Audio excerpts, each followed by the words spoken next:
ಹರಿ ಓಂ ಅತ್ಯುದ್ರಿಕ್ತವಿದೋಷ ಸತ್ಸುಖಮಃ ಜ್ಞಾನೈಕತಾನಪ್ರಭಾ ಸರ್ವಪ್ರಾಭವ ಶಕ್ತಿಭೋಗಬಲ ಸತ್ಸಾರಾತ್ಮದಿವ್ಯಾಕೃತಿಂ ಸೃಷ್ಟಿಸ್ಥಾನನಿರೋಧ ನಿತ್ಯನಿಯತಿ ಜ್ಞಾನಪ್ರಕಾಶಾವೃತಿ ಧ್ವಾಂತ ಮೋಕ್ಷವಿಮೋಕ್ಷದಂ ಹರಿಮಜಂ ನಿತ್ಯಂ ಸದೋಪಾಸ್ಮಹೇ 294ನೇ ಪುಟದಲ್ಲಿ ಕೆಳಗ ಅಥ ಅಧ್ಯಾತ್ಮಂ ಅಂತದ ಅಲ್ಲಿಂದ ಪ್ರಾರಂಭ ಆಗಬೇಕು ಪಾಠ. ಸರಿ ನೋಡ್ರಿ ಅಂತಾರ ಅಧ್ಯಾತ್ಮದಲ್ಲಿ ಈಗೇನು ಸಾಮ ಅನ್ನೋ ಶಬ್ದದ ವಿವರಣೆಯನ್ನ ಕೊಟ್ಟು ಅದರ ಉಪಾಸನೆಯನ್ನು ತಿಳಿಸಿಕೊಟ್ರೋ. ಸಾಮ ಶಬ್ದದ ವಿವರಣೆ ಏನು? ಸಾ ಪ್ಲಸ್ ಅಮ, ಸಾಮ ಅಂತ ಕೂಡಿಸಿದ್ರು. ಅಮ ಅಂತ ವಾಯುದೇವರಿಗೆ ಹೆಸರು. ಯಾಕ ಅಮ ಅಂತ ವಾಯುದೇವರಿಗೆ ಹೆಸರು ಅಂದ್ರೆ ಅಪರಿಮಿತನಾದದ್ದರಿಂದ ವಾಯುದೇವರಿಗೆ ಅಮ ಅಂತ ಹೆಸರು. ಸಾ ಅನ್ನೋ ಶಬ್ದ ಸ್ತ್ರೀಲಿಂಗದಲ್ಲಿ ಸರಸ್ವತಿ ಅಥವಾ ಭಾರತಿ ಅನ್ನೋ ಅರ್ಥವನ್ನು ಹೇಳ್ತದೆ. ಹಿಂಗಾಗಿ ಸಾ ಮತ್ತು ಅಮ ಕೂಡಿದಾಗ ಸಾಮ ಆಗ್ತದ. ಇದು ಅರ್ಧನಾರಿ ನರರೂಪದಲ್ಲಿ ಅದ ಅಂತ ಹೇಳಿ ಭೂಮಿಯಲ್ಲಿ, ಅಗ್ನಿಯಲ್ಲಿ, ಅಂತರಿಕ್ಷದಲ್ಲಿ, ಭೂತವಾಯುವಿನಲ್ಲಿ, ಸ್ವರ್ಗದಲ್ಲಿ, ಸೂರ್ಯನಲ್ಲಿ, ನಕ್ಷತ್ರಗಳಲ್ಲಿ, ಚಂದ್ರನಲ್ಲಿ, ಸೂರ್ಯನ ಬಿಳಿ ವರ್ಣದಲ್ಲಿ ಹಾಗೂ ಸೂರ್ಯನ ಕಪ್ಪು ವರ್ಣಗಳಲ್ಲಿ ಇಂಥ ಅಧಿದೈವದಲ್ಲಿ ಹೇಳಿ ಮುಗಿಸಿ ಈಗ ಅಧ್ಯಾತ್ಮದಲ್ಲಿಂದ ಹೇಳಿ ಪ್ರಾರಂಭ ಮಾಡ್ತಾ ಇದ್ದಾರೆ.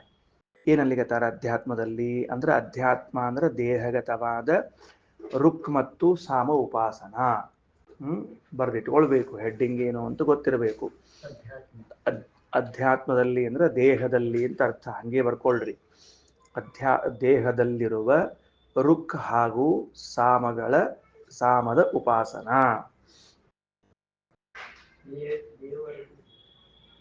ಆ ಮೊದಲನೇ ಮಂತ್ರದಲ್ಲಿ ಒಂದು ಪ್ರಿಂಟ್ ತಪ್ಪಾಗಿದೆ, ಸರಿ ಮಾಡ್ಕೊಳ್ರಿ. ಯಾರ್ದಾಗ್ಯದ ಅವ್ರದಷ್ಟೇ. ಅಧ್ಯಾತ್ಮಂ ವಾಗೇ ಕರ್ ಅಂತಾಗ್ಯದ, ವಾಗೇವ ಕರ್ ಅಂತಾಗ್ಯದ. ಆ ಕರ್ ಕಾಟ್ ಹೊಡೋದು ವ ಬಾಜುಕ 9 ಬರೆದು ಮುಂದಕ್ಕ ಅರ್ಧ ಕೊಡ್ಬೇಕು, ಅಂದ್ರೆ ಸರಿ ಹೋಗ್ತದ. ವಾರ್ಗೆ ಅಲ್ರಿ, ವಾಗೆ ಆದ್ಮೇಲೆ ವ ಮುಂದೆ 9 ಬರ್ಬೇಕು, ಕರ್ ಕಾಟ್ ಹೊಡಿಬೇಕು ಎರಡು, ಆಮೇಲೆ 9 ಕೊಟ್ಟು ಮುಂದೆ ಕ ಬರಿಬೇಕು. ಮತ್ತ ಕ ಬಾಜುಕ್ ಬರಿಬೇಕು, ಕ ಬಾಜುಕ್ 9 ಬರಿಬೇಕು. ವಾಗೆ ವರ್ಕ್, ಅದೇ ವಾಗೆ. ಹೌದು, ಸರಿ ಅದ ನಿಮ್ ಸರಿ ಅದ. ನಮ್ಮ ಪುಸ್ತಕದಾಗ ಕೂಡ್ಸಿ ಹಾಕಿದಕ್ಕೆ ಹಂಗಾಗಿ. ವಾಗೆ ವರುಕ್ ಅಂತ ಬರ್ಕೊಂಡ್ಬಿಡ್ರಿ, ಮುಗಿದು ಹೋತು. ಪ್ರಾಣಸ್ಸಾಮ ಮುಂದೆ ಹೋಗೊಂಡ್ ಬರ್ರಿ. ಪ್ರಾಣಸ್ಸಾಮ ತದೇತದಸ್ಯಾಂ ರುಚಿ ಅಧ್ಯೂಢಂ ಸಾಮ ತಸ್ಮಾತ್ ರುಚಿ ಅಧ್ಯೂಢಂ ಸಾಮ ಗೀಯತೆ ವಾಗೇವ ಸಾ ಪ್ರಾಣೋ ಅಮಃ ತತ್ಸಾಮ. ಸರಿ ಆಯ್ತಾ? ಅಧ್ಯಾತ್ಮದಲ್ಲಿ ವಾಕ್ ಏವ ರುಕ್, ಅದು ಹಂಗೆ ಇರ್ಬೇಕು. ನಮಗ ಕೂಡ್ಸಿ ಕೊಟ್ಟದಕ್ಕೆ ಹಂಗೆ ಹೇಳಿಕತ್ತಿದೆ ಅಷ್ಟೆ. ಏನ್ ಬರ್ಕೊಂಡಿರಿ? ವಾಗೇವ ರುಕ್ ಅಂದ್ರೆ ಏನರ್ಥ ಅದಕ್ಕೆ? ವಾಗಿಂದ್ರಿಯದಲ್ಲಿ ಏನಾಗ್ಯಾಳ? ವಾಗಿಂದ್ರಿಯದಲ್ಲಿ ಇವಳಿದ್ದಾಳೆ. ಯಾರಿದ್ದಾಳಕಿ? ಭಾರತೀ ದೇವಿ ಇದ್ದಾಳ. ಅರ್ಥ ಆಯ್ತಾ? ಇನ್ನ ಪ್ರಾಣಸಾಮ ಅಂತನ್ನುವಲ್ಲಿ ಶ್ವಾಸದಲ್ಲಿ ಪ್ರಾಣದೇವರಿದ್ದಾರೆ. ಬೆಳಗ್ಗೆ ಬರ್ಸೀನಿ, ಆಗ್ಯದ, ಬೆಳಗ್ಗೆ ಬರ್ದದ್ದಾಗ್ಯದ.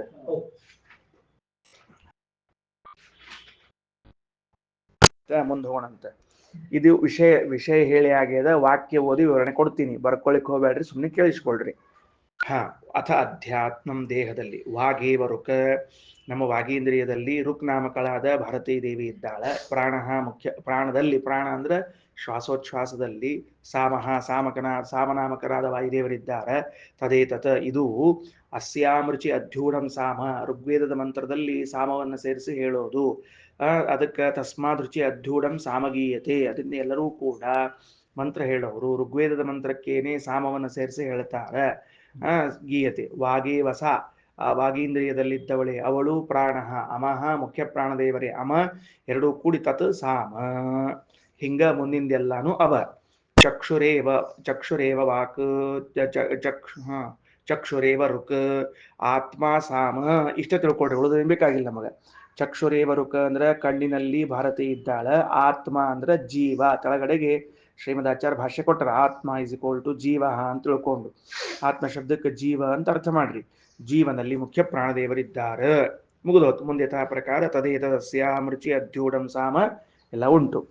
ಈಗ ಮಾನಸೆ ಎಂಬ ಗ್ರಂಥವನ್ನ ಕೊಟ್ಟು ಆಚಾರ್ಯ ಪ್ರಮಾಣ ಕೊಡ್ತಾರೆ ಕೆಳಗಡೆಗೆ. ಸರಸ್ವತೀ ಚಕ್ಷುಸ್ಥ ಜೀವಸ್ಥೋ ವಾಯುರೀರಿತಃ ವಿಧಿತ್ವಾ ತಾವುಭೌ ದೇವೌ ತದ್ಗಂ ಧ್ಯಾಯೇತ್ ಹರಿಂ ಸದಾ.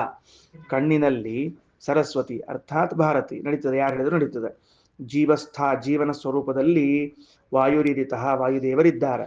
ವಿಧಿತ್ವಾ ತಾವುಭೌ ದೇವೌ ಅವರಿಬ್ಬರನ್ನು ತಿಳಿದುಕೊಂಡು ತದ್ಗಂ ಅವರಿಬ್ಬರಲ್ಲಿ ಇರುವ ಹರಿಂ ಸದಾ ಧ್ಯಾಯೇತ ಭಗವಂತನನ್ನ ಸದಾ ಧ್ಯಾನ ಮಾಡ್ರಿ ಅಂತ ಹೇಳಿಕತ್ತಾರೆ. ಹಂಗಾದ್ರೆ ನನ್ನ ಕಣ್ಣಿನಲ್ಲೂ ಹಾಗೂ ವಾಗೀಂದ್ರಿಯದಲ್ಲಿ ಭಾರತೀ ದೇವಿಯರಿದ್ದಾರೆ. ನನ್ನ ಶ್ವಾಸೋಚ್ಛ್ವಾಸದಲ್ಲಿ ಹಾಗೂ ಜೀವನಲ್ಲಿ ಪ್ರಾಣದೇವರು ಸಾಮನಾಮಕರಾಗಿದ್ದಾರೆ. ತದಂತರ್ಗತನಾಗಿ ಭಗವಂತನಿದ್ದಾನೆ ಅಂತ ತಿಳಿದುಕೊಂಡು ಇದೊಂದು ಬಗೆಯಿಂದ ಉಪಾಸನೆ ಮಾಡುವ ಅಧಿಕಾರಿಗಳು ಉಪಾಸನೆ ಮಾಡ್ತಾರೆ. ಇನ್ನು ಮುಂದೆ ಶ್ರೋತ್ರಮೇವ ರುಕ್, ಮತ್ತಿಲ್ಲೂ ಪ್ರಿಂಟ್ ತಪ್ಪಾಗ್ಯಾವ, ಎಲ್ಲ ಪ್ರಿಂಟ್ ತಪ್ಪಾಕೋದು ಹೋಗ್ಯಾವ. ತಿದ್ಕೊಡೋದನ್ನ ಶ್ರೋತ್ರಮೇವ ರುಕ್ ಆದ್ರೆ ಸಾಕು ನಮಗದು. ಆ ಮೇವಂಗರ್ ಅಂತ ಆಗ್ಯದದು, ಅದು ಗರ ಪರಬೇಡ. ಮೇವ ಆದ್ಮೇಲೆ ಬಿಡಿಸಿ ಚಂದಾಗಿ ರುಕ್ ಅಂತ ಬರ್ಕೊಂಡ್ಬಿಡ್ರಿ. ಶ್ರೋತ್ರಮೇವ ರುಕ್. ಮನಸ್ಸಾಮ ಶ್ರವಣೇಂದ್ರಿಯದಲ್ಲಿ ಯಾರಿದ್ದಾರೆ? ಸರಸ್ವತಿ ಇದ್ದಾಳೆ. ಆಮೇಲೆ ಮನಃ ಮನಸ್ಸಿನಲ್ಲಿ ಯಾರಿದ್ದಾರೆ? ವಾಯುದೇವರಿದ್ದಾರೆ. ಆಯ್ತಾ? ಮುಂದೆ ತಳಗಿಂದಕ್ಕೆ ಹೋಗೋಣಂತ. ತದೇತದಸ್ಯಾಂ ತದೇತದೇತಸ್ಯಾಂ ರುಚಿ ಅಧ್ಯೂಢಂ ಸಾಮ ತಸ್ಮಾತ್ ರುಚಿ ಅಧ್ಯೂಢಂ ಸಾಮ ಗೀಯತೆ ಶ್ರೋತ್ರಮೇವ ಸಾ ಮನೋ ಅಮಃ ತತ್ಸಾಮ. ಆಯ್ತು. ಮುಂದೆ ಅಥ ಯದೇತದ್ ಅಕ್ಷ್ಣಃ ಶುಕ್ಲಂಭಾಃ, ಅಕ್ಷ್ಣಃ ಕಣ್ಣಿನ ಶುಕ್ಲಂಭಾಃ ಬಿಳಿವರ್ಣ ಇದೆಯೋ ಸೈವ ರುಕ್ ಅವಳೇ ಭಾರತಿ. ಅಥ ಎನ್ನೀಲಂ ಪರಃ ಕೃಷ್ಣಂ, ಅದ ಆದ ಮೇಲೆ ಮುಂದ ಏನೊಂದು ಅತಿ ಕಪ್ಪಾಗಿರುವಂತಹದ್ದು ಒಂದು ಭಾಗ ಅದನೋ ತತ್ಸಾಮ ಅದೇ ಮುಖ್ಯ ಪ್ರಾಣದೇವರು. ಮುಗಿದೋತೆ. ಯಥಾ ಪ್ರಕಾರ ಉಳಿದದೆಲ್ಲ. ಅದಕ್ಕೆ ಸಾ ಶುಕ್ಲಂಭಾಹ ಸಾ ಅಥ ಎನ್ನೀಲಂ ಪರಃ ಕೃಷ್ಣಂ ತದ ಅಮಸ್ತತ್ ಸಾಮ. ಇಲ್ಲಿ ತನಕ ಬಂತೀಗ. ತಿಳಿಸೋದಲ್ಲ ವಿಷಯ? ಅದೇ ಕಣ್ಣಿನ ಗುಡ್ಡ ಕಪ್ಪು ಭಾಗ ಅದಲ್ಲ, ಕಣ್ಣಿನ ಗುಡ್ಡದಿಲ್ಲ, ಒಂದ್ ಕಡೆ ಬಿಳಿಯದ ಇಲ್ಲ, ಅದು ಒಂದ್ ಕಡೆ ಕಪ್ಪದ. ಅದ ಎರಡರಿಂದಲೂ ಅಂತಹದ್ದು ಬರ್ತದೆ, ಕಾಂತಿ ಬರ್ತದೆ ಹೊರಗಡೆಗೆ. ಅದರಲ್ಲಿ ವಾಯುದೇವರು ಭಾರತೀ ದೇವಿ ಇದ್ದಾರೆ ಅಂತ ಬರ್ತ ಹೊಂದಾಕೊಂಡಿಲ್ಲ ಕಪ್ಪನು. ಮತ್ತೆ ಹೇಳಿದ್ವಲ್ಲ, ಸೂರ್ಯನಲ್ಲಿ ಬ್ಲಾಕ್ ಹೋಲ್ಸ್ ಇಂದು ಬೆಳಗ್ಗೆ ಬಂದೇ ಬರ್ತದೆ. ಈಗ ನೀವು ಕತ್ಲಿ ಒಳಗೆ ನೋಡಿದ್ರೆ ಗೊತ್ತಾಗ್ತದೆ, ಇದು ಗೊತ್ತಾಗಂಗಿಲ್ಲ. ಎಲ್ಲ ಲೈಟ್ ಆಫ್ ಮಾಡಿದ ಮೇಲೆ ನೀವು ಸ್ವಲ್ಪ ಹೊತ್ತು ಮಲ್ಕೊಂಡು ಬಿಟ್ಟು ಕಣ್ ತೆಗೆದು ನೋಡಿದಾಗ ನಿಮ್ಗೆ ಅಷ್ಟ ಬೆಳಕು ಕಾಣಿಸ್ತದೆ. ಅದು ಕಣ್ಣಿನ ಪೂರ್ಣ ಭಾಗದಿಂದೇ ಬರಬೇಕು, ಬರೀ ಬಿಳಿ ಭಾಗದಿಂದ ಅಂತಲ್ಲ, ಕಪ್ಪು ಭಾಗದಿಂದಲೂ ಬರ್ತದೆ.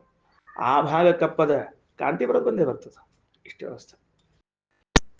ಆಯ್ತು. ಇಲ್ಲಿ 4ನೇ ಮಂತ್ರ ತನಕ ಮುಕ್ತಾಯ ಆಗಿದೆ. ವಿವರಣೆ ಬರ್ಕೊಂಡದ್ದಾಗಿದೆಲ್ಲ ಆಗಿದೆ. ಇನ್ನು ಮುಂದೆ ಈಗಿನ ಪಾಠ ಶುರುವೀಗ. ಅಥ ಯಯೇಶೋ ಅಂತರಕ್ಷಿಣಿ ಪುರುಷೋ ದೃಶ್ಯತೆ ಸೈವರುಕ್ ತತ್ಸಾಮ ತದುಕ್ತಂ ತದ್ಯಜುಹು ತದ್ಬ್ರಹ್ಮ ತಸ್ಯ ಏತಸ್ಯ ತದೇವ ರೂಪಂ ಯದಮುಷ್ಯ ರೂಪಂ ಯಾವದಮುಷ್ಯ ಗೇಷ್ಣೌ ತೌ ಗೇಷ್ಣೌ ಎನ್ನಾಮ ತನ್ನಾಮ. ಬಹಳ ಚಂದದ. ಏನಂತಾರ? ಅಥ ಯಯೇಶೋ ಅಂತಹ ಅಕ್ಷಿಣಿ ಪುರುಷ ದೃಶ್ಯತೆ. ಜ್ಞಾನಿಗಳು ತಮ್ಮ ಜ್ಞಾನದ ದೃಷ್ಟಿಯಿಂದ ಕಣ್ಣಿನಲ್ಲಿ ಭಗವಂತನನ್ನ ಕಾಣ್ತಾರೆ. ಹೆಂಗ ಸೂರ್ಯನ ಅಂತರ್ಗತನಾದವನ್ ಬೆಳಗ್ಗೆ ಹೇಳಿದ್ವಲ್ಲ, ಅವ ಆದಿತ್ಯೋ ಅಂತರಾದಿತ್ಯೇ ಹಿರಣ್ಮಯ ಪುರುಷ. ಸೂರ್ಯಮಂಡಲ ಅಂತರ್ಗತನಾದ ಅಭಿಮಾನಿ ಸೂರ್ಯ, ತದಂತರ್ಗತ ವಾಯು ಭಾರತೀಯರು, ತದಂತರ್ಗತನಾದ ಪರಮಾತ್ಮ ಅಂತ ಏನ್ ನೋಡಿದ್ದೇವೋ ಹಂಗ ಈ ಕಣ್ಣಿನ ಅಂತರ್ಗತನಾದ ಪರಮಾತ್ಮ ಜ್ಞಾನಿಗಳ ದೃಷ್ಟಿಗೆ ಕಾಣಿಸ್ತಾನ. ಅಥ ಯಹ ಏಷಃ ಯಾವ ಈ ಪರಮಾತ್ಮನಿದ್ದಾನೋ ಅಂತಹ ಅಕ್ಷಿಣಿ ಕಣ್ಣಿನ ಒಳಗೆ. ಅಕ್ಷಿಣಿ ಅಂದ್ರೆ ಕಣ್ಣಿನಲ್ಲಿ, ಅಂತಹ ಅಂದ್ರೆ ಒಳಗೆ, ಅಂತರಕ್ಷಿಣಿ ಕಣ್ಣಿನ ಒಳಗೆ ಪುರುಷೋ ದೃಶ್ಯತೆ ಭಗವಂತ ಕಾಣ್ತಾನ. ಸೈವ ರುಕ್ ಇಲ್ಲಿ ವಿಶೇಷ. ಆ ಭಗವಂತನೇ ರುಕ್ ಶಬ್ದವಾಚ್ಯ. ತತ್ಸಾಮ ಭಗವಂತನಿಗೆ ಸಾಮ ಶಬ್ದ. ತದುಕ್ತಂ ಅವನಿಗೆ ಉಕ್ತ ಅಂತ ಹೆಸರು. ತದ್ಯಜುಹು ಆ ಭಗವಂತನಿಗೆ ಯಜು ಅಂತ ಹೆಸರು. ತದ್ಬ್ರಹ್ಮ ಅವನಿಗೆ ಬ್ರಹ್ಮ ಅಂತ ಕರೀತಾರೆ. ಸರಿ ಆಯ್ತಾ? ಕಣ್ಣಿನಲ್ಲಿದ್ದ ಭಗವಂತನಿಗೆ ರುಕ್ ಸಾಮ ಉಕ್ತ ಯಜು ಬ್ರಹ್ಮ ಎಂಬ ಹೆಸರಿನಿಂದ ಕರೆಯುತ್ತಾರೆ. ಇಷ್ಟು ಬರ್ಕೊಂಡ್ಬಿಡ್ರಿ, ಮುಗಿದೋತು. ಕಣ್ಣಿನಲ್ಲಿರುವ ಪರಮಾತ್ಮನಿಗೆ ರುಕ್ ಸಾಮ ಉಕ್ತಂ ಯಜುಹು ಬ್ರಹ್ಮ. ಇದು ಹೆಸರಾದ ಒಟ್ಟ ಉಕ್ತಂ ಯಜುಹು ಬ್ರಹ್ಮ. ಮೊದಲನೇದು ರುಕ್, ಎರಡನೇದು ಸಾಮ, ಮೂರನೇದು ಉಕ್ಥ, ನಾಲ್ಕನೇದು ಯಜುಹು, ಐದನೇದು ಬ್ರಹ್ಮ. ಸರಿ. ತಸ್ಯ ಏತಸ್ಯ ತದೇವ ರೂಪಂ ಯದಮುಷ್ಯ ರೂಪಂ. ಆ ಸೂರ್ಯನ ಅಂತರ್ಗತನಾದವನಿಗೇನು ರೂಪ ಇದೆಯೋ ಕಣ್ಣಿನಲ್ಲಿ ಇದ್ದವನದ್ದು ಅದೇ ರೂಪ ಅದು. ಅಲ್ಲಿದ್ದವನು ಮಾತ್ರ ಜ್ಞಾನಾನಂದಮಯವಾದ ಶರೀರ, ಮೀಸೆಯು ಜ್ಞಾನದ್ದು, ಗಡ್ಡವು ಜ್ಞಾನದ್ದು, ಆನಂದಮಯವಾದದ್ದು. ಇಲ್ಲಿರೋಂಗ್ ಹಂಗಲ್ಲ, ಹಂಗಲ್ಲ. ಎರಡೂ ಕಡೆಗಳಲ್ಲೂ ಸಮಾನವಾದ ರೂಪ, ಅದೇ ರೂಪ, ಸಮಾನ ರೂಪ, ಏನು ವ್ಯತ್ಯಾಸ ಇಲ್ಲ. ಎರಡು ರೂಪ, ಪ್ರತ್ಯೇಕ ರೂಪವು ಅಷ್ಟಕ್ಕೆ.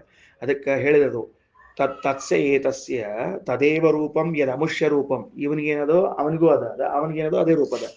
ಯಾವುದು ಅಮುಷ್ಯಗೇಷ್ಣೌ ತೌಗೇಷ್ಣೌ, ಅವನನ್ನ ಕುರಿತು ಯಾರಿಬ್ರು ಹಾಡು ಹಾಡ್ಲಿಕ್ಕತ್ತಿದಾರಲ್ಲ ಅವರೇ ಇಬ್ರು ಇಲ್ಲಿ ಕುತ್ಕೊಂಡು ಹಾಡ್ಲಿಕ್ಕತ್ತಾರ, ವಾಯು ಭಾರತೀಯರು. ಸೂರ್ಯನ ಅಂತರ್ಗತರಾದವ್ರು ಯಾರಿದ್ದಾರೋ ಅವ್ರು ಕುತ್ಕೊಂಡು ಅಲ್ಲಿ ಹಾಡ್ಲಿಕ್ಕತ್ತಾರ, ಇಲ್ಲಿ ಕಣ್ಣಾಗ ಕುತ್ಕೊಂಡು ಇಲ್ಲಿ ಹಾಡ್ಲಿಕ್ಕತ್ತಾರ. ತೌಗೇಷ್ಣೌ, ಎನ್ನಾಮ ತನ್ನಾಮ, ಅವಂಗೇನ್ ಹೆಸರು ಇವಂಗೂ ಹೆಸರು, ಅವಂಗೂ ಪುರುಷ ಇವಂಗೂ ಪುರುಷ ಅಂತ ಹೆಸರು. ಅಂತರಾದಿತ್ಯ ಹಿರಣ್ಮಯ ಪುರುಷ ಅಂತದ ಮೇಲೆ, ಇಲ್ಲೂ ಪುರುಷ ಅಂತದ. ಸರಿ, ಇದೈದಾತು ವಿಷಯ ಗೊತ್ತಾತು. ಮುಂದೆ ಹೋಗೋಣಂತ. ದೃಶ್ಯತೆ ಜ್ಞಾನ ದೃಷ್ಟ್ಯಾ ಯಸ್ ಸೂರ್ಯೇ ಚಕ್ಷುಷಿ ಚ ಏಕರಾಟ್. ಯಹ ಯಾರು ಜ್ಞಾನ ದೃಷ್ಟ್ಯಾ, ಜ್ಞಾನದ ದೃಷ್ಟಿಯಿಂದ. ಇಲ್ಲಿ ಇಲ್ಲಿ ಕಣ್ಣಿನಿಂದ ನೋಡೋದು ಅಂತ ಹೇಳಿಲ್ಲ, ಜ್ಞಾನದ ದೃಷ್ಟಿಯಿಂದ ನೋಡ್ಬೇಕು ಅಂತ ಹೇಳ. ಯಾಕಂದ್ರೆ ಇದು ನಿಮ್ಮ ಕಣ್ಣಿಗೆ ಕಾಣಂಗಿಲ್ಲ. ಏನ್ ಕಣ್ಣಿಗೆ ಕಾಣಂಗಿಲ್ಲ? ನಮ್ ಕಣ್ಣೊಳಗ ಅವ ಇದ್ದಾನ, ನಮ್ ಕಣ್ಣಿಗೆ ಹೆಂಗ್ ಕಾಣ್ಬೇಕು? ಹಂಗ ಕಾಣಿಸ್ಲಿಕ್ಕತ್ರ ಮುಂದೆ ಮತ್ತೆ ಮುಂದೆ ಕಾಣಿಸಂಗಿಲ್ಲ. ಆಮೇಲೆ ಕಣ್ಣು ಅದ ಕಾಣಿಸ್ಲಿಕ್ಕೆ ಶುರು ಮಾಡ್ಬೇಕಾಗ್ತದೆ. ಅದಕ್ಕೆ ಇದನ್ನ ನೋಡ್ಬೇಕಾದ್ರ ಜ್ಞಾನದ ದೃಷ್ಟಿ ಬೇಕು. ಜ್ಞಾನ ದೃಷ್ಟಿ ಬೇಕು ಅಂದ್ರೆ ಎರಡು ಮೂರು ಅರ್ಥ ಆಗ್ತದೆ. ತಪಸ್ಸು ಮಾಡಿ ಸಾಕ್ಷಾತ್ಕಾರ ಮಾಡ್ಕೋಬೇಕು ಅಂತ ಒಂದು ಅರ್ಥ, ಅಥವಾ ಶಾಸ್ತ್ರ ಹೇಳ್ಯದ ಆ ರೀತಿಯಾಗಿ ಅಲ್ಲಿ ಅನುಸಂಧಾನ ಮಾಡ್ಬೇಕಷ್ಟ. ಜ್ಞಾನದ ದೃಷ್ಟಿ ಅಂತಂದ್ರೆ ಬೇರೆ ಏನೋ ಮಾಡ್ಲಿಕ್ಕೆ ಬರುದಿಲ್ಲ. ಈಗ ಅಂತಿರ್ತಾರೆ ನೋಡ್ರಿ, ಗೂಢಚಾರರ ಮೂಲಕ ಇನ್ನೊಂದು ದೇಶದ ಸುದ್ದಿ ತಗೊಂಬಂದಿರ್ತಾರೆ ಇವರು ಮಂತ್ರಿಗಳು. ಅವಾಗ ಹಿಂಗಿಂಗ ಹಿಂಗಿಂಗ ಅಂತ ಹೇಳ್ತಾರೆ. ಅಲ್ಲೋ ನೀ ಎಲ್ಲಿ ಹೋಗಿದ್ಯೋ ಅಂತ ಕೇಳ್ತಾರ ಅವ್ರು. ನೀ ಇಲ್ಲೇ ಕೂತಿ ಆಗ ಗೂಢಚಾರ ಹೇಳಿದ್ಕೊಂಡು ಹೆಂಗ್ ಹೇಳಿದೆ ಅಂದ್ರೆ ಅದನ್ನೇ ಜ್ಞಾನದ ದೃಷ್ಟಿ ಅಂತ ಕರೆಯೋದು, ವಿವೇಕ ಅಂತ ಕರೀತಾರೆ. ಅವ ಹೇಳಿದ ಮೇಲೆ ಅದರಿಂದ ಮೇಲೆ ಅಷ್ಟು ಊಹಾ ಮಾಡ್ತಾರೆ. ಇಷ್ಟಿಷ್ಟ ಅಂದ್ರೆ ಹಿಂಗಾಗ್ತದ ಅಂತ ತಿಳ್ಕೊಂಡು ಅಂತಾರಲ್ಲ. ಹಾಗೆಯೇ ಇಷ್ಟು ಶಾಸ್ತ್ರ ಹೇಳಿದ ಮೇಲೆ ಕಣ್ಣಿನಲ್ಲಿ ಇಷ್ಟು ಭಗವಂತನಿದ್ದಾನ, ಆಮೇಲೆ ಇಷ್ಟು ಭಾರತೀಯ ಪ್ರಾಣದೇವರು ಕುತ್ಕೊಂಡು ಉಪಾಸನ ಮಾಡ್ತಾರ, ಇಷ್ಟೆಲ್ಲ ತಿಳ್ಕೊಳ್ಬೇಕು. ಮುಂದೋಣ. ಅದಕ್ಕೆ ದೃಶ್ಯತೆ ಜ್ಞಾನ ದೃಷ್ಟ್ಯಾ ಯಸ್ ಸೂರ್ಯೇ ಚಕ್ಷುಷಿ ಚ ಏಕರಾಟ್. ಏಕರಾಟ್ ಅಂದ್ರೆ ಸ್ವತಂತ್ರ ಅಂತ ಅರ್ಥ. ಸ್ವತಂತ್ರನಾದ ಪರಮಾತ್ಮನನ್ನು ಜ್ಞಾನ ದೃಷ್ಟಿಯಿಂದ, ಪರಮಾತ್ಮನು ದೃಶ್ಯತೆ ಅಂದ್ರೆ ಇದು ಅದ, ಇದು ಕರ್ಮಣಿ ಪ್ರಯೋಗದ. ಅದರಿಂದ ಯಾರಿಂದ ಜ್ಞಾನ ದೃಷ್ಟಿ ಅಥವಾ ಜ್ಞಾನ ದೃಷ್ಟಿಯಿಂದ ಯಾರನ್ನು ಸೂರ್ಯನಲ್ಲೂ ಹಾಗೂ ಕಣ್ಣಿನಲ್ಲೂ ಕಾಣಲ್ಪಡುತ್ತಾನೋ ಆ ಪರಮಾತ್ಮ ಅಂತ ಅರ್ಥ. ಪ್ಯಾಸಿವೈಸ್ ಅದ, ಅದು ಆಕ್ಟಿವೈಸ್ ಮಾಡ್ಕೊಂಡ್ಬಿಟ್ರೆ ಮುಗಿದ ಹೋದ ಕೆಲಸ. ಅದನ್ನು ಅದನ್ನು ಕರೆಕ್ಟ್ ಹೇಳಿದ್ರೆ ಶಬ್ದ.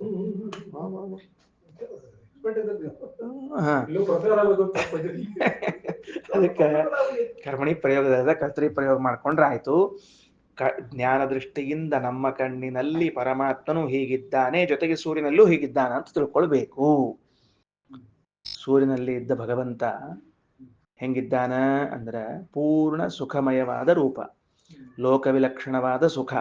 ಆ ಲೋಕವಿಲಕ್ಷಣವಾದ ಸುಖದ ರೂಪ ಮೀಶಿ, ಗಡ್ಡ, ಕೂದಲು, ಉಗುರು ಎಲ್ಲನೂ ಆನಂದಮಯವಾದದ್ದು. ಬೆಳಗಿನ ಪಾಠದಾಗ ದೇವ್ರದು ಅಂಥವನೇ ಇಲ್ಲೂ ಇದ್ದಾನ ಅಂತ ತಿಳ್ಕೊಳ್ರಿ. ರುಂಗ್ ನಾಮ ಜ್ಞಾನ ರೂಪತ್ವಾತ್. ಹೌದು, ಈ ಕಣ್ಣಿನಲ್ಲಿ ಇದ್ದ ಭಗವಂತನಿಗೆ ರುಕ್ ಅಂತ ಹೆಸರು ಕರೆದ್ರಲ್ಲ, ಅರ್ಥ ಏನು ಅಂದ್ರೆ ಜ್ಞಾನ ರೂಪತ್ವಾತ್.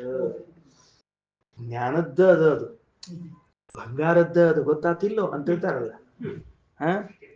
ಹಂಗ ಜ್ಞಾನದ್ದ ಅದು. ಅರೇ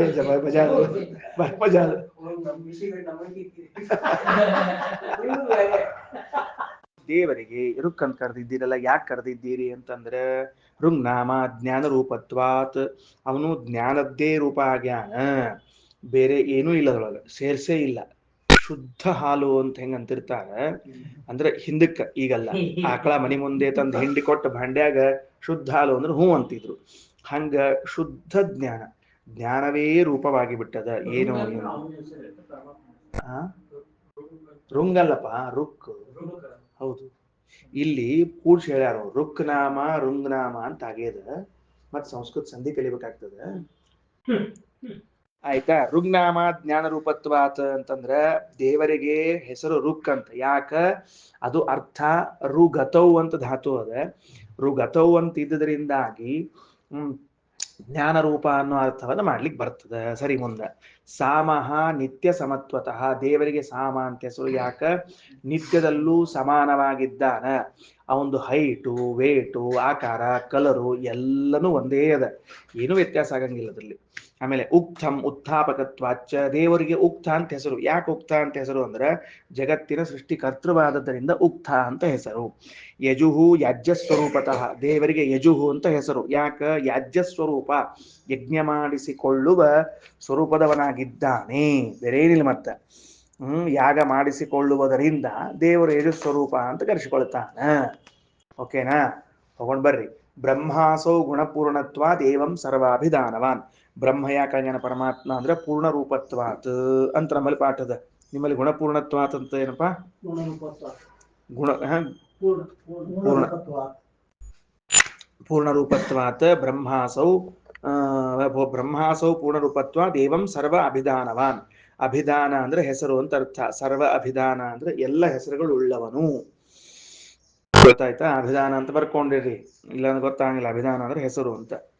ಓಕೆ, ರೈಟ್. ಇತಿಚ. ಇದು ಕೂಡ ಮಾನಸ ಎಂಬ ಗ್ರಂಥದಲ್ಲಿ ಹೇಳಲಾಗಿದೆ. ಹಾ, ಇನ್ನ ಮುಂದೆ ಏನಂತಾರ? ಸ ಏಷಃ ಏಚ ಏತಸ್ಮಾದರ್ವಾಂಚೋ ಲೋಕಾಃ ತೇಷಾಂಚ ಇಷ್ಟೇ ಮನುಷ್ಯಕಾಮಾಂಚ ಇತಿ ತದ್ಯ ಇಮೇ ವೀಣಾಯಾಂ ಗಾಯಂತೆ ತಂ ತೇ ಗಾಯಂತಿ ತಸ್ಮಾತ್ ತೇ ಧನಸನಯಃ. ಇದಂತ ಛಂದದ, ಬಹಳ ಛಂದದ. ಸ ಏಷಃ, ಈ ಭಗವಂತೇನಿದ್ದಾನಲ್ಲ ಇವ, ಏಚ ಏತಸ್ಮಾದ್ ಅರ್ವಾಂಚೋ ಲೋಕಾಹ. ಈ ಭೂಮಿಯಿಂದ ಪ್ರಾರಂಭ ಮಾಡಿಕೊಂಡು ಕೆಳಗಿರುವ ಲೋಕಗಳು ಅಂತೇನವೋ, ಈ ಭೂಮಿಯಿಂದ ಪ್ರಾರಂಭ ಮಾಡಿಕೊಂಡು ಕೆಳಗಿರುವ ಲೋಕಗಳು ಅಂತೇನವೋ, ಆ ಎಲ್ಲ ಲೋಕಗಳಿಗೂ ಅವನು ನಿಯಾಮಕನಾಗಿದ್ದಾನೆ. ಹಿಂದೇನು ಹೇಳಿತ್ತು? ಸೂರ್ಯಾಂತರ್ಗತನಾದ ಭಗವಂತನು ಮತ್ತ ಅಂತರಿಕ್ಷದಿಂದ ಮೇಲಿರುವ ಲೋಕಗಳಿಗೆಲ್ಲ ನಿಯಾಮಕನಾಗಿದ್ದಾನೆ ಅಂತ ಹೇಳಿತ್ತು. ಕಣ್ಣಿನಲ್ಲಿರುವಂತಹ ಭಗವಂತನು ಭೂಮಿಯಿಂದ ಪ್ರಾರಂಭ ಮಾಡಿಕೊಂಡು ಕೆಳಗಿರುವಂತಹ ಎಲ್ಲ ಪಾತಾಳ, ತಳ, ವಿತಳ ಎಲ್ಲ ಲೋಕಗಳಿಗೂ ಅವನೇನಾಗಿದ್ದಾನೆ? ನಿಯಾಮಕನಾಗಿದ್ದಾನೆ. ಅರ್ಥ ಆಯ್ತಾ? ಸೂರ್ಯಾಂತರ್ಗತನಾದ ಭಗವಂತ ಭೂಮಿಯಿಂದ ಮೇಲಿನ ಲೋಕಗಳು, ಕಣ್ಣಿನಲ್ಲಿರುವಂತಹ ಪರಮಾತ್ಮ ಆ ಭೂಮಿಯಿಂದ ಕೆಳಗಿರುವ ಲೋಕಗಳು, ಎಲ್ಲ ಲೋಕಗಳಿಗೂ ಅವನೇನಾಗಿದ್ದಾನ? ನಿಯಾಮಕನಾಗಿದ್ದಾನೆ. ಲೋಕಾಂಚ ಇಷ್ಟೇ. ಮನುಷ್ಯ ಕಾಮಾನಾಂಚ ಇತಿ ತದ್ಯ ಇಮೇ ವೀಣಾಯಾಮ್ ಗಾಯಂತೆ ತಂ ತೇ ಗಾಯಂತಿ ತಸ್ಮಾತ್ ಧನಸನಯಃ ಅಂತ ಹೇಳ್ತಾ ಇದ್ದಾರೆ. ಇದೊಂದು ಸ್ವಲ್ಪ ವಿಷಯದ ಏನದ ಅಂತಂದ್ರ,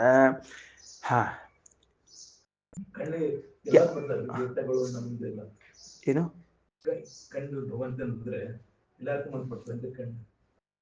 ಎಲ್ಲರಿಗೂ ಅಂದ್ರೆ ಎಲ್ಲಾ ದೇವತೆಗಳಿಗೂ ಎಲ್ಲರಿಗೂ ಸಂಬಂಧ ಅಲ್ಲ. ಎಲ್ಲಾ ದೇವತೆಗಳ ಕಣ್ಣು ಅಂತಾನೆ. ಎಲ್ಲಾರ ಕಣ್ಣು, ಎಲ್ಲಾರ ಕಣ್ಣಿಗೂ ಸಂಬಂಧಪಟ್ಟದ್ದೇ.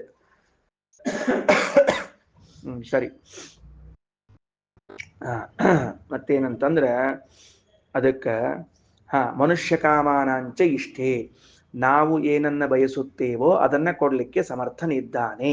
ಯಾರು? ಭಗವಂತ. ಯಾರವ? ಕಣ್ಣಿನಲ್ಲಿದ್ದ ಭಗವಂತ ಮನುಷ್ಯ ಕಾಮಾನ. ನಾವೇನ್ ಬಯಸ್ತೀವಿ? ಅಲ್ಪ ಸ್ವಲ್ಪ ಬಯಸ್ತಿರ್ತೀವಿ, ಕೊಡ್ತಾನ. ಹೌದಾ? ಅದ್ ಹೆಂಗ್ರಿ? ನಾವು ಬಯಸಿದ್ದನ್ನ ದೇವರು ಕೊಡ್ತಾನ ಅಂತಂದ್ರಿ, ಅದೊಂದ್ ಸ್ವಲ್ಪ ನಮಗ ಅನುಭವ ರೂಢ ಮಾಡ್ರಿ. ನಮ್ಮ ಅನುಭವಕ್ಕೆ ಬರ್ಬೇಕದು. ಹೆಂಗ ಅಂತ ಕೇಳಿದ್ರೆ, ತದ್ಯ ಇಮೇ ವೀಣಾಯಾಮ್ ಗಾಯಂತಿ ತತ್ತಸ್ಮಾತ್. ಭಗವಂತ ಮನುಷ್ಯ ಬಯಸಿದ್ದನ್ನು ಕೊಡ್ತಾನ ಅಂಬೋದಕ್ಕೆ ದೃಷ್ಟಾಂತ ಯಾವುದು ಅಂದ್ರೆ, ಈ ಪ್ರಸಿದ್ಧರಾದ ಗಾಯಕರಿದ್ದಾರಲ್ಲ, ಗಾಯಕರು ವೀಣಾಯಾಮ್ ಗಾಯಂತಿ. ವೀಣೆಯನ್ನು ಹಿಡಿದುಕೊಂಡು ರಾಜರು, ಶ್ರೀಮಂತರು, ಧನಿಕರ ಮುಂದೆ ಕುಳಿತುಕೊಂಡು ವೀಣಾಗಾನವನ್ನು ಮಾಡ್ತಾರೆ. ಗೊತ್ತಾಯ್ತಾ? ಏನಾಗ್ತದೆ ಗಾನ ಮಾಡಿದ್ರ ಅಂತಂದ್ರ, ಆಗ ಆ ಗಾನ ಮಾಡಿದ ಆದ ಮೇಲೆ ಅವರು ತಸ್ಮಾತ್ ಆ ರಾಜನಿಂದ ತೇ ಅವರು ಧನಸನಯ ಧನವನ್ನ ಪಡೆಯುವರಾಗುತ್ತಾರೆ. ಸನಯ ಅಂದ್ರೆ ಪಡೆಯೋದು, ಇಟ್ಕೊಳ್ರಿ. ಧನಸನಯ ಧನ ಪ್ರಾಪ್ತಿಮಂತಹ ಧನವನ್ನ ಪಡೆಯುತ್ತಾರೆ. ಬಹಳ ಚಂದದ. ಸನಯ ಅಂದ್ರ ಪ್ರಾಪ್ತಿ, ಧನಸನಯ ಅಂದ್ರೆ ಧನ ಪ್ರಾಪ್ತಿ. ಗಾಯಕರು ಈಗೊಂದು ಇದು ವಿಷಯ ಚಂದದನ, ಸ್ವಲ್ಪ ಬಿಡಿಸಿ ಹೇಳೋಣಂತೆ ಮತ್ತೊಂದು ಸ್ವಲ್ಪ. ಎಲ್ಲರಿಗೂ ತಿಳಿಲಿಕ್ಕತ್ತದಿಲ್ರಿಪ್ಪ ವಿಷಯ?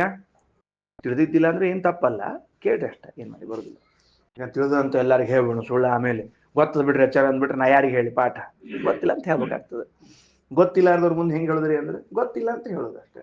ಹಾ ನೋಡ್ರಿ, ಈಗ ನಾವೇನು ಓದಿದ್ವಿ ಅಂದ್ರೆ ಕಣ್ಣಿನಲ್ಲಿ ಇರುವಂತಹ ಭಗವಂತನು ಅವನು ಕೆಳಗಿನ ಎಲ್ಲ ಲೋಕಗಳಿಗೂ ನಿಯಾಮಕನಾಗಿದ್ದಾನೆ, ಈಶ್ವರನಾಗಿದ್ದಾನೆ, ಒಡೆಯನಾಗಿದ್ದಾನೆ. ಸರಿ, ಈಗ ಮನುಷ್ಯ ಕಾಮಾನಾಂಚ ಇಷ್ಟೇ ಅಂದ್ರೆ ಮನುಷ್ಯರು ನಾವೇನು ಬಯಸುತ್ತೀವೋ ಈ ಬಯಸಿದ್ದನ್ನೆಲ್ಲ ಪರಮಾತ್ಮ ಕೊಡ್ತಾನ. ಇದಕ್ಕೊಂದು ದೃಷ್ಟಾಂತ ಹೇಳ್ರಿ ನಮಗ ಅಂತ ಕೇಳಿದ್ರೆ, ನೋಡ್ರಿ ಹಿಂದಕ್ಕ ರಾಜರಿದ್ರು. ಹಿಂದಕ್ಕ ಅಂತ ಯಾಕೆ ಹೇಳ್ಬೇಕು ಅಂದ್ರೆ ಈಗಿಲ್ಲ, ಅದಕ್ಕೆ ಹೇಳಿಕತ್ತೀನಿ. ಹಿಂದಕ್ಕ ರಾಜರಿದ್ರು. ಆ ರಾಜನ ಅರಮನೆಯಲ್ಲಿ ಸಂಗೀತಗಾರರು ಕಚೇರಿ ನಡೆಸ್ತಿದ್ರು. ಕಚೇರಿ ಮುಗಿದ ಕೂಡಲೇ ಆ ರಾಜ ಅವರಿಗೆ ಬೇಕಾದ ಸಂಪತ್ತನ್ನು ಕೊಡ್ತಿದ್ದ. ಇದೇ ಏನ್ ತಿಳಿತದ ಅಂದ್ರೆ ಭಗವಂತನು ನಮ್ಮೆಲ್ಲರ ಮನೋರಥಗಳನ್ನ ಅಭಿಲಾಷೆಗಳನ್ನ ಪೂರ್ಣ ಮಾಡ್ತಾನ ಅಂತ ತಿಳಿದು ಬರ್ತದ. ಏನ್ ಸಂಬಂಧ ಸೂತ್ರ? ಒಟ್ಟು ನೀವ್ ಹೇಳ್ತೀರಿ ಅಂತ ಹೂ ಅನ್ಬೇಕ. ಎಲ್ಲರ ಕೊಟ್ಟದ್ದು ರಾಜ ಪ್ರತ್ಯಕ್ಷ ಕಾಣ್ಲಿಕ್ಕತ್ತದ, ನೀವಂತೀರಿ ದೇವ್ರ ಕೊಟ್ಟ ಅಂತ. ಏನ್ ಸಂಬಂಧದ? ಅದಕ್ಕಂತಿರ್ತಾವ ನೋಡ್ರಿ, ದೇವ್ರ ಕೊಟ್ಟು ಮಗು ಇದು ಅಂತ ಹಿಂಗ ಅಂತಿರಂಗಿಲ್ಲ. ವೇದೇಶ ತೀರ್ಥರ ಅಂತಾರ. ಹೌದ್ರಿ, ಇದರಿಂದ ಹೆಂಗ್ ಬಂತು ದೇವ್ರ ಕೊಟ್ಟ ಅಂತ ಹೆಂಗ್ ಅರ್ಥ ಬಂತು ಅಂದ್ರೆ ರಾಜಾದೇಹೆ ಧನದಾನೆ ಸ್ವಾತಂತ್ರ್ಯ ಅಭಾವಾತ್, ಇದು ನಿಯಮದ ಅಂತಂತಾರ.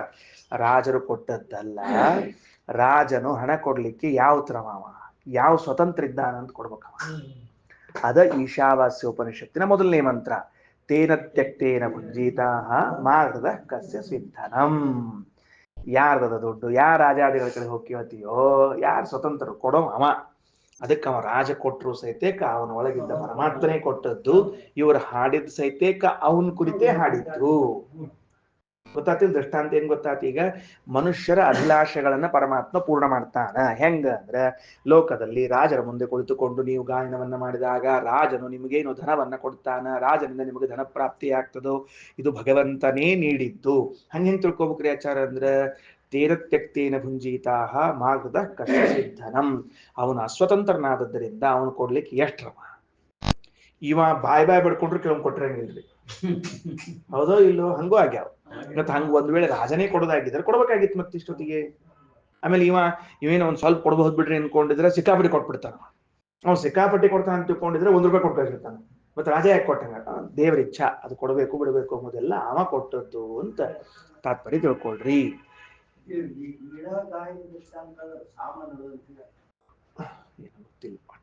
ಲಕ್ಷ ಇಲ್ಲ ನನಗ, ಇಷ್ಟದ ಇರಬಹುದು. ವೀಣಾಯಾಮ್ ಗಾಯಂತಿ ಅಂತದ. ಅದಕ್ಕೆ ನೋಡ್ರಿ, ರಾಜಾದಿಪುರತಃ ತೇ ಏತಂ ಅಕ್ಷಿಸ್ತಂ ಭಗವಂತಮೇವ ಗಾಯಂತಿ. ಅದರಲ್ಲಿ ವಿಶೇಷವಾಗಿ ಕಣ್ಣಿನಲ್ಲಿ ಕುಳಿತಿರುವಂತಹ ಭಗವಂತನ ಕುರಿತೇ ಗಾನ ಮಾಡ್ತಾರೆ. ಬೇರೆ ಕಡೆ ಎಲ್ಲ ದೇಹದಲ್ಲಿದ್ದದಲ್ಲ, ಕಣ್ಣಿನಲ್ಲಿದ್ದ ಭಗವಂತನ ಕುರಿತು ಗಾನ ಮಾಡ್ತಾರೆ. ಅದಕ್ಕೆ ಅವ ನೋಡ್ತಿರ್ತಾನ. ನೋಡಿದಾಗ ಆನಂದ ಆಗ್ತದೆ, ಆ ಕಣ್ಣಿನಲ್ಲಿ ಅಭಿವ್ಯಕ್ತ ಆಗ್ತದೆ. ಕಣ್ಣಿನಲ್ಲಿ ಅಭಿವ್ಯಕ್ತ ಆಯ್ತು ಅಂದ್ರೆ ಧನಸನಾದಿಗಳ ಧನವನ್ನ ಕೊಡ್ತಾನ ಅಂತ ಅರ್ಥ. ತಸ್ಮಾತ್ತೇ ಧನಸನಯ. ಅಥ ಯದೇತದೇವಂ ವಿದ್ವಾನ್ ಸಾಮಗಾಯತಿ ಉಭೋ ಸಾಮಗಾಯತಿ ಸೋ ಅಮುನೈವ ಸ ಏಷ ಯೇ ಚ ಅಮುಷ್ಮಾತ್ ಪರಾಂಚೋ ಲೋಕಾಃ ತಾಂಶ್ಚಾಪ್ನೋತಿ ದೇವಕಾಮಾನ್ ತಾಂಶ್ಚ. ಮುಂದೇನು ಅಂತಂದ್ರೆ ಈಗ ಹೇಳ್ತಾರ ಏನು ಅಂದ್ರೆ ಇವ ಸಾಮಗಾಯನ ಮಾಡುವಂತಹ ವ್ಯಕ್ತಿಯ ಸಾಮರ್ಥ್ಯ ಏನದ ಅಂತ ಹೇಳಿಕತ್ತಾರ. ಅಥ ಯದೇತದೇವಂ ವಿದ್ವಾನ್ ಸಾಮಗಾಯತಿ. ಹಿಂಗ ತಿಳಿದು ಯಾರು ಅವ ವಿದ್ವಾನ್ ಇದ್ದಾನ, ಅವ ಸಾಮಗಾನವನ್ನು ಮಾಡ್ತಾನೋ ಅವ ಏನ್ ಮಾಡ್ತಾನ? ಉಭೌ ಸಾಮಗಾಯತಿ. ಉಭೌ ಸಾಮಗಾಯತಿ ಅಂದ್ರೆ ಎರಡೂ ಕಣ್ಣಿನಲ್ಲಿರುವ ಎರಡೂ ಭಗವದ್ ರೂಪಗಳನ್ನು ಕುರಿತು ಗಾನವನ್ನ ಮಾಡ್ತಾನ. ಹಂಗಾರ ಮತ್ತದೇನಪ್ಪ ಅದು ಅವನ್ ಸಾಮರ್ಥ್ಯ ಏನು ಅಂದ್ರೆ ಅಲ್ಲ. ಸೋ ಅಮುನೈವ, ಆ ಭಗವಂತನ ಸಾಮರ್ಥ್ಯದಿಂದಲೇನೆ ಇವ ಏನ್ ಮಾಡ್ತಾನ ಅಂತಂದ್ರೆ ಗಾನ ಮಾಡಿ ಸ ಏಷಃ ಏಚ ಅಮುಷ್ಮಾಚ್ ಪರಾಂಚೋ ಲೋಕಾಃ, ಮೇಲಿನ ಲೋಕಗಳವು ತಾಂಶ್ಚ ಆಪ್ನೋತಿ ದೇವಕಾಮಾಂಶ್ಚ, ಮೇಲಿನ ಸ್ವರ್ಗ ವೈಕುಂಠ ಇತ್ಯಾದಿಗಳನ್ನು ಕೊಡ್ತಾನ. ಅಷ್ಟೇ ಅಲ್ಲ, ದೇವತೆಗಳ ಅಪೇಕ್ಷೆಗಳನ್ನು ಪೂರ್ಣ ಮಾಡ್ತಾನ. ಅದಕ್ಕೆ ಶ್ರೀಮದಾಚಾರ್ಯ ಅಂತಾರೆ ಇವ ಯಾರಿವ ಅಂದ್ರೆ ಉದ್ಗಾತ ಉತ್ತಮನಾದ ವ್ಯಕ್ತಿ ಇರಬೇಕು. ವಾಯುದೇವರಂಥವ್ರು ಮತ್ತೊಬ್ಬರಿದ್ರೆ ಮಾತ್ರ ಈ ಕೆಲಸ ಆಗ್ತದೆ, ಸಾಮಾನ್ಯದವನಿದ್ರೆ ಈ ಕೆಲಸ ಆಗುವುದಿಲ್ಲ ಅಂತ ಹೇಳೋರಿದ್ದಾರೆ. ಅಂತೂ ಏನಾಯ್ತು ಅಂದ್ರೆ ಸಾಮವನ್ನು ಗಾಯನ ಮಾಡುವ ವ್ಯಕ್ತಿ ಭಗವಂತನಿಂದ ಪ್ರೇರಿತನಾಗಿಯೇ ಕಣ್ಣಿನಲ್ಲಿರುವ ಆ ಪ್ರಾಣಭಾರತೀಯರ ಒಳಗಿರುವ ಭಗವದ್ ರೂಪಗಳನ್ನು ಕುರಿತು ಗಾನ ಮಾಡ್ತಾನೆ. ಅವ ಗಾಯನ ಮಾಡುವನ ಸಾಮರ್ಥ್ಯದಿಂದಾಗಿ ಮೇಲಿನ ಲೋಕಗಳೆಲ್ಲವೂ ಪ್ರಾಪ್ತಿಯಾಗುತ್ತದೆ, ದೇವತೆಗಳ ಅಭಿಲಾಷೆಗಳು ಪೂರ್ಣವಾಗುತ್ತದೆ. ಇದು ಸಾಮಗಾಯನ ಮಾಡುವನ ವ್ಯಕ್ತಿತ್ವದ ಮೇಲೆ ಅವಲಂಬಿಸಿದೆ, ಅವನ ಮೇಲೆ ಅವಲಂಬಿಸಿದೆ ಹೊರತಾಗಿ ಎಲ್ಲರೂ ಮಾಡಿದವರಲ್ಲ. ಅಲ್ಲಿ ವಿಶೇಷವಾಗಿ ವಾಯುದೇವರಂತಹದ್ದು ಮಾಡಿದ್ರೆ ಆಗ್ತದ ಅಂತೂ ಮುಂದೆ ಹೇಳೋರಿದ್ದಾರೆ. ಸರಿ ಆಯ್ತಾ. ಅಥ ಅನೇನೈವ ಏಚ ಏತಸ್ಮಾದರ್ವಾಂಚೋ ಲೋಕಾಃ ತಾಂಶ್ಚಾಪ್ನೋತಿ ಮನುಷ್ಯಕಾಮಾಂಶ್ಚ ತಸ್ಮಾದು ಹ ಏವಂ ವಿಧ ಉದ್ಗಾತ ಬ್ರೂಯಾತ್. ಅಷ್ಟೇ ಅಲ್ಲ, ಮೇಲಿನ ಲೋಕಗಳು ಅಂತ ಅರ್ಥ ಅಲ್ಲ, ಕೆಳಗಿನ ಲೋಕಗಳೂ ಕೂಡ ಏನಂತಾರೆ, ಅಥ ಅನೇನೈವ, ಈ ಭಗವಂತನಿಂದಲೇ ಪ್ರೇರಿತನಾಗಿ, ಯಾರಮ ಕಣ್ಣಿನಲ್ಲಿದ್ದ ಭಗವಂತನಿಂದಲೇ ಪ್ರೇರಿತನಾಗಿ ಅವನು ಸಾಮಗಾನವನ್ನು ಮಾಡ್ತಾನ. ಅರವಾಂಚೋ ಲೋಕಾಹ, ಕೆಳಗಿನ ಲೋಕಗಳು, ಪೃಥ್ವಿಯಿಂದ ಕೆಳಗಿನ ಲೋಕಗಳೇನವ ಅವೆಲ್ಲವೂ ಕೂಡ ಮತ್ತ ಆಪ್ನೋತಿ ಹೊಂದುತ್ತಾನ ಮನುಷ್ಯ ಕಾಮಾಂಶ, ಮನುಷ್ಯರ ಬಯಕೆಗಳನ್ನು. ತಸ್ಮಾತ್ ಆದ್ದರಿಂದ ಏವಂ ವಿಧ ಉದ್ಗಾತ ಬ್ರೂಯಾತ್, ನಮ್ಮ ಕಾರ್ಯಕ್ರಮಕ್ಕೆ ಇಂಥ ಪುರೋಹಿತರನ್ನು ಕರ್ಕೊಂಡು ಬಂದಿರಬೇಕು. ಅರ್ಥ ಆಯ್ತಿಲ್ಲ ಏನಂತ ಹೇಳಿ. ಅದಕ್ಕೆ ಇದಿಷ್ಟು ಕೂಡಿ ವಿವರಣೆಯನ್ನ ವೇದೇಶ ತೀರ್ಥ ಬರೆದಿದ್ದಾರೆ, ಓದ್ಬಿಡ್ತೀನಿ. ಅತ್ರ ಅಯಂ ವಿವೇಕ. ನಾ ಈಗ ಓದ್ತಿರೋದು ವೇದೇಶ ತೀರ್ಥರ ವಿವರಣೆ. ಭಗವದುದ್ಗಾತ ಹಿ ಮುಖ್ಯವಾಯು ವಾಯು ಅಮುಖ್ಯಸ್ತು ಆಧುನಿಕೋ ಮನುಷ್ಯ. ಭಗವಂತರನ್ನ ಕುರಿತು ಪ್ರಧಾನವಾಗಿ ಸಾಮಗಾನ ಮಾಡುವವರು ವಾಯುದೇವರೇ, ಆಧುನಿಕರಾದ ಮನುಷ್ಯರು ಅಮುಖ್ಯರು. ಈಗ ನಮ್ಮ ಪುರೋಹಿತರಿದ್ದಂಗೆ. ತತ್ರ ವಾಯುವೀಕ್ಷಯ, ಅಲ್ಲಿ ವಾಯುದೇವರು ಸಾಮಗಾನವನ್ನ ಮಾಡಿದಾಗ ಪರಾಗರ್ವಾಕಲೋ ಪ್ರಾಪಕತ್ವ ಮುಚ್ಚತೆ, ಮೇಲಿನ ಲೋಕಗಳು ಕೆಳಗಿನ ಲೋಕಗಳು ಎಲ್ಲವನ್ನ ಹೊಂದಿಸ್ತಾರ ಅಂತ ಅರ್ಥ. ಅಂದ್ರೇನು, ನಾವೊಂದು ಯಜ್ಞ ಮಾಡ್ಲಿಕ್ಕತ್ತೀವಿ ಅಂತ ಇಟ್ಕೋಣಂತ. ಆ ಯಜ್ಞ ಮಾಡ್ಲಿಕ್ಕತ್ತಾಗ ಅಲ್ಲಿ ವಾಯುದೇವರೇ ಸಾಮಗಾನ ಮಾಡ್ಲಿಕ್ಕೆ ಬಂದಿದ್ದಾರೆ ಅಂತ ಇಟ್ಕೊಂಡ್ರೆ ಅವರು ಸಾಮಗಾನ ಮಾಡಿದ್ದಕ್ಕ ಮೇಲಿನ ಲೋಕ ಹಾಗೂ ಕೆಳಗಿನ ಲೋಕಗಳು ಎರಡನ್ನೂ ಪಡೆಯಲಿಕ್ಕೆ ಸಾಧ್ಯ ಆಗ್ತದ. ಇನ್ನು ಮನುಷ್ಯ ಇದ್ರೆ ಅಮ ಮಾಡಿದ್ರೆ ಏನಾಗ್ತದ, ಸ್ವರ್ಗ ನಿರ್ಲೋಕ ಗಾಮ ಪ್ರಾಪಕತ್ವ, ಸ್ವರ್ಗದಲ್ಲಿ ಇದ್ದದ್ದು ಅಥವಾ ಮನುಷ್ಯ ಲೋಕದಲ್ಲಿ ಇದ್ದದ್ದನ್ನು ಮಾತ್ರ ತಂದುಕೊಡ್ಲಿಕ್ಕೆ ಸಮರ್ಥನಾಗ್ತಾನೆ. ಯಾರು? ಮನುಷ್ಯ. ನಮ್ಮಲ್ಲಿ ಪುರೋಹಿತರು, ಅದು ಎಂಥ ಪುರೋಹಿತರು, ಸಾಮವೇದವನ್ನ ಸರಿ ಕಲ್ತು ಹೋಮ ಮಾಡೋ ಕಾಲಕ್ಕೆ ಚಂದಾಗಿ ಉದ್ಗಾನ ಮಾಡಿದ್ರೆ ಆಗ್ತದ, ಇಲ್ಲದೆ ಇದ್ರೆ ಇಲ್ಲ. ಆಯ್ತಾ. ಮುಂದೆ ಹೋತ ನೋಡ್ರಿ, ಈಗೇನಂತಾರ, ಪ್ರಾಪಕತ್ವ. ತಸ್ಮಾದೇವಂ ವಿದ್ವಾತು ಅತಿ ಸಾಮರ್ಥ್ಯಾದಿ ಉದ್ಗಾತ ಯಜಮಾನ ಪ್ರತಿ ಬ್ರೂಯಾತ್. ಅವಾಗ ಅಂಥ ಸಾಮರ್ಥ್ಯ ಇರುವಂತಹ ಉದ್ಗಾತ ಗಾನ ಮಾಡೋನು ಯಜಮಾನನ ಕುರಿತು ಹೇಳ್ಬೇಕಂತ. ಏನಂತ ಹೇಳ್ಬೇಕು? ಮುಂದಿನ ಮಂತ್ರದ ನೋಡ್ರಿ, ಏನಂತ, ಕಂತೆ ಕಾಮಾನ್ ಅಗಾಯಾನಿ ಇತ್ತೇಷ ಕೇಶ ಕಾಮಗಾ ಅನ್ಯಸ್ಯ ಇಷ್ಟೇ ಏಯಂ ವಿದ್ವಾನ್ ಸಾಮಗಾಯತಿ ಸಾಮಗಾಯತಿ. ಹೇಳಪ್ಪ, ನಿನಗೆ ಯಾವ್ದು ಬೇಕಾಗಿದೆ ಹೇಳು, ಹೇಳು ಅಂತ ಕೇಳ್ಬೇಕಂತ ಪುರೋಹಿತ ಬಂದು. ಗೊತ್ತಾಯ್ತಾ? ಕಂತೆ ಕಾಮಾನ್ ಅಗಾಯಾನಿ, ನಿನಗೆ ಏನು ಅಭಿಲಾಷೆಗಳದ ಹೇಳು, ಅದನ್ನ ಕೊಡಿಸಿಕೊಡ್ತೀನಿ ಅಂತ ಹೇಳಬೇಕು ಅಂತ ಹೇಳಿ ಅವ ಏನ್ ಮಾಡ್ತಾನ, ಉದ್ಗಾನ ಮಾಡಿ ಯಜಮಾನನ ಇಷ್ಟಪ್ರದವನ್ನ, ಇಷ್ಟವಾದದ್ದನ್ನು ತಂದು ಕೊಡ್ತಾನ. ಇಷ್ಟು ವಿವರಣೆಯನ್ನು ವಿದೇಶ ತೀರ್ಥರು ಕೊಟ್ಟಿದ್ದಾರೆ. ಸರಿ ಆಯ್ತಾ. ಕಂತೆ, ಅದಕ್ಕೆ ಏವಂ ವಿಧ ಉದ್ಗಾತ ಬ್ರೂಯಾತ್, ಇಂಥ ಉದ್ಗಾತರು ಹೇಳ್ಬೇಕಂತ. ಕಂತೆ ಕಾಮಾನ್, ನಿನ್ನ ಯಾವ ಅಭಿಲಾಷೆಗಳವ ಹೇಳು, ಅವನು ಹೇಳ್ತೀನಿ. ಇತ್ತೇಶ ಕಾಮಗಾನಸ್ಯ ಇಷ್ಟೇ, ಅವನಿಗೆ ಅಭಿಲಾಷೆಗಳನ್ನು ತಂದು ಕೊಡ್ಲಿಕ್ಕೆ ಸಮರ್ಥನಾಗ್ತಾನ. ಯಹ ಏವಂ ವಿದ್ವಾನ್ ಸಾಮಗಾಯತಿ ಸಾಮಗಾಯತಿ. ಇಷ್ಟ ಆತ್ರಪ್ಪ. ಈಗ ಇದು ಮುಗಿದ್ಮೇಲೆ ಒಂದು ಭಾಷ್ಯದ, ಇದು ಮುಗಿದ್ರೆ ಇಲ್ಲಿಗೆ ಈ ಭಾಗ ಮುಗೀತದ. ಏನಂತಾರ ಅಲ್ಲಿ, ನೀವೇನ್ ಮಾಡಿದ್ರಿ ಅಂದ್ರೆ ಬಹಳ ಮಜಾ ಅದ. ಅವ ಮೇಲಿನ ಲೋಕಕ್ಕೆ ಒಡೆಯನಾಗಿದ್ದಾನೆ ಪರಮಾತ್ಮ, ಇವ ಕೆಳಗಿನ ಲೋಕಕ್ಕೆ ಒಡೆಯನಾಗಿದ್ದಾನೆ ಪರಮಾತ್ಮ ಅಂತ ಈ ವಿಭಾಗ ಮಾಡಿದ್ರೋ ಇಲ್ಲೋ? ಏನ್ರಿ ವಿಭಾಗ ಮಾಡಿದ್ರಿ ನೀವು? ಸೂರ್ಯನಲ್ಲಿದ್ದ ಭಗವಂತರು ಮೇಲಿನ ಲೋಕಗಳಿಗೆ, ಕಣ್ಣಿನಿಂದ ಭಗವಂತರು ಕೆಳಗಿನ ಲೋಕಗಳಿಗೆ, ಹಿಂಗ್ ವಿಭಾಗ ಮಾಡಿದ್ರಿ. ಹಂಗಾರೆ ನಮ್ದೊಂದು ಪ್ರಶ್ನೆ, ಕಣ್ಣಿನಲ್ಲಿದ್ದ ಭಗವಂತ ಮ್ಯಾಲಿನ ಲೋಕಗಳಿಗೆ ಒಡೆಯ ಹೌದೋ ಅಲ್ಲೋ? ಹೇಳೇ ಇಲ್ಲ. ಸೂರ್ಯನಲ್ಲಿದ್ದ ಭಗವಂತ ಕೆಳಗಿನ ಲೋಕಗಳಿಗೆ ಒಡೆಯನಲ್ಲೋ ಹೌದೋ? ಹೇಳೇ ಇಲ್ಲ. ಮತ್ತೆ ದೇವರಲ್ಲಿ ವಿಭಾಗ ಮಾಡಿಬಿಟ್ರಿ. ಸೂರ್ಯ ಅಂತರ್ಗತನಾದ ಭಗವಂತನು ಮೇಲಿನ ಲೋಕಗಳು, ಕಣ್ಣಿಲ್ಲಿದ್ದ ಭಗವಂತ ಕೆಳಗಿನ ಲೋಕಗಳು. ಮತ್ತೆ ಇವ ಅಲ್ಲಿ, ಅವ ಇಲ್ಲಿ ಹೌದೋ ಅಲ್ಲೋ ಅಂದ್ರೆ ಹೇಳೇ ಇಲ್ಲ ನೀವು ಅಂದ್ರೆ ಅದಕ್ಕೆ ಉತ್ತರ ಕೊಡ್ತಾರೆ ಶ್ರೀಮದಾಚಾರ್ಯ. ಯಥಾ ಬದರಿಕಾನಾಥೋ ದ್ವಾರಕಾನಾಥ ಇತ್ಯಪಿ ಅರವಾಂಗ್ನಾಥ ಪರಾಂಗ್ನಾಥ ಇತಿ ತದ್ವದಿಹೋಚ್ಯತೆ ಸರ್ವನಾಥೋಪಿ ಭಗವಾನ್ ಸಂವಿಧಾನ ವಿಶೇಷತಃ ಇತಿ ಚ. ಅಲ್ರಿ, ನೀವು ದೇವರನ್ನ ಬದ್ರಿನಾಥ ಅಂತ ಕರಿತೀರಿ, ಹಂಗಾರೆ ಬದ್ರಿಗಷ್ಟನಾಥನವ, ಉಳಿದ ಊರಿಗೆ ಅಲ್ಲ ಮತ್ತವ. ದ್ವಾರಕಾನಾಥ ಅಂತ ಕರಿತೀರಿ, ಮತ್ತವ ದ್ವಾರಕ ಕಷ್ಟ ಏನ್ ಮತ್ ಬಾಜುಕಿಲ್ಲ ಮತ್ತವಂದು ಅಂದ್ರೆ ಯಥಾ ಬದರಿಕಾನಾಥೋ ದ್ವಾರಕಾನಾಥ ಇತ್ಯಪಿ, ಹೆಂಗೆ ಬದರಿನಾಥ ದ್ವಾರಕಾನಾಥ ಅಂತ ಕರೀತಾರೋ ಅದರಂತೆ ಅಲ್ವಾಂಗ್ನಾಥ ಪರಾಂಗ್ನಾಥ, ಕೆಳಗಿನ ಲೋಕಗಳಿಗೆ ಮೇಲಿನ ಲೋಕಗಳಿಗೆ ನಾಥ ಅಂತ ಕರ್ಷೋತನ ಹೊರತಾಗಿ ಸರ್ವನಾಥೋಪಿ ಭಗವಾನ್ ಎಲ್ಲದಕ್ಕೂ ಒಡೆಯಾಮ. ಸನ್ನಿಧಾನ ವಿಶೇಷತಃ ಅಲ್ಲಲ್ಲಿ ವಿಶೇಷ ದ್ವಾರಕಾದಾಗ ವಿಶೇಷ ಸನ್ನಿಧಾನ, ಬದರಿಯೊಳಗೆ ವಿಶೇಷ ಸನ್ನಿಧಾನ ಅನ್ನೋದಕ್ಕ ದ್ವಾರಕಾನಾಥ ಬದ್ರಿನಾಥ ಅಂತ ಕರೆದರ ಹೊರತಾಗಿ ಅವ ಸರ್ವನಾಥ ಅಲ್ಲ ಅಂತ ತಿಳ್ಕೋಬ್ಯಾಡ್ರಿ. ಹಂಗ ತಿಳ್ಕೊಂಡ್ರೆ ದುರ್ನಾಥ ಆಗಿ ಹೋಗ್ತೀರಿ. ಮತ್ತೆ ಸರ್ವನಾಥ ಅಲ್ಲ ಅಂತ ತಿಳ್ಕೊಂಡ್ರೆ ದುರ್ನಾಥ ಆಗಿ ಹೋಗ್ತೀರಿ ನೀವೆಲ್ಲರ. ಯಾಕೆ ಹಂಗಂದ್ರಿ ಅಂದ್ರೆ ಸನ್ನಿಧಾನ ವಿಶೇಷತಃ, ಸನ್ನಿಧಾನ ವಿಶೇಷದಿಂದ ಹಂಗ ಹೇಳಬೇಕು ಅಂತ ತಿಳಿಸಿಕೊಟ್ಟಿದ್ದಾರೆ. ಕಲ್ಪನಾ ಬಂತ. ಇನ್ನು ಮುಂದ 3 ಮಂದಿ ಉದ್ಗೀತ ಸಾಮದಲ್ಲಿ ಪಂಡಿತರು. ಈ ಪಂಡಿತರು ಏನ್ ಮಾಡ್ತಾರ? ಅವ್ರು ಯಾರು 3 ಮಂದಿ ಅಂದ್ರ ಶಿಲಕ ಶಾಲಾವತ್ಯ, ಚೈಕಿತಾನೋದಾಲ್ಭ್ಯ, ಪ್ರವಾಹಣ, ಜೈಬಿಲಿ ಅಂತ 3 ಮಂದಿ. ಈ 3 ಮಂದಿ ಒಂದ್ ಕಡೆ ಕುತ್ಕೊಂಡು ಉದ್ಗೀತ ಸಾಮದ ಬಗ್ಗೆ ವಿಷಯ ಹೇಳ್ತಾರ. ನೀ ಸಾಮವನ್ನ ಗಾಯನ ಮಾಡ್ತಾ ಮಾಡ್ತಾ ಹೋಗಿ ಎಲ್ಲಿವರೆಗೆ ಮುಟ್ಟಿಸ್ತೀಪಾ ಹೇಳೋಣಂತ ಅಂತ ಒಬ್ಬೊಬ್ಬರ ಪ್ರಶ್ನೆ. ಒಬ್ರು ನಾನು ಸ್ವರ್ಗದ ತನಕ ಮುಟ್ಟಿಸ್ತೀನಿ ಅಂತ, ಇನ್ನೊಬ್ರು ಇಲ್ಲ ನಾ ಅದ್ರ ಮೇಲಿನ ತನಕ ಮುಟ್ಟಿಸ್ತೀನಿ ಅಂತ, ಮತ್ತೊಬ್ರೆ ಅವೆರಡು ತಪ್ಪ ಅಲ್ಲಿ ಮುಟ್ಟಿಸ್ಬಾರ್ದು ಇನ್ನೂ ಮೇಲೆ ಹೋಗಿ ಮುಟ್ಟಿಸ್ಬೇಕು ಅಂತ ಮತ್ತೊಬ್ಬರು. ಏನ್ ಗೊತ್ತಾಗ್ತಾನೆ ಹೆಂಗ್ ಮಜಾ ಅದ ಅಂತಕೊಂಡು ಹೇಳಿ. ಇದೊಂದು ಆಧ್ಯಾತ್ಮಿಕವಾದ ರಹಸ್ಯ ವಿದ್ಯೆ ಅದ. 3 ಮಂದಿ ಸೇರಿಕೊಂಡು ಮತ್ತೀಗ ಸಾಮಗಾನದ ಬಗ್ಗೆ ಚರ್ಚೆಯನ್ನು ಮಾಡಿ ಪ್ರಾರಂಭ ಮಾಡ್ತಾರೆ. ಮುಂದಿನ ಪಾಠದಾಗ ನೋಡೋಣಂತ. ಶ್ರೀಕೃಷ್ಣ ಅರ್ಪಣಮಸ್ತು.